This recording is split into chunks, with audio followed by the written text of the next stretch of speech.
Czy próbowaliście używać wyrażeń regularnych wewnątrz X-Wyszukaj? Przykład konsolidacji danych. Ta lista zawiera kody farb PMS i numer.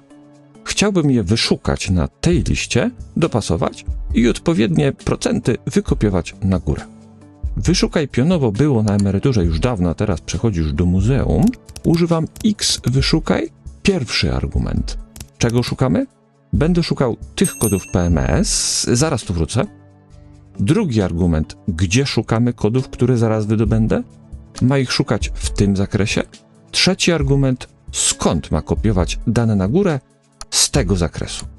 Wracam do pierwszego argumentu, tam gdzie podajemy, czego szukamy, tam zagnieżdżam regex wyodrębnij, w którym podaję dwa argumenty. Z których komórek ma wyodrębniać kody? Z tych tekstów. A drugi argument to zaawansowana wyszukiwarka.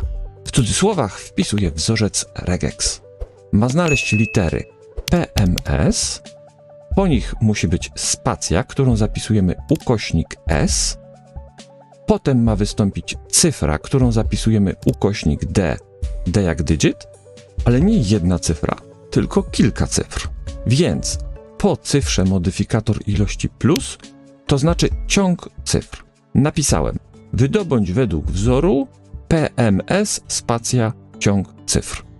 Zanim nacisnę Enter, podejrzyjmy, co robi ten regex.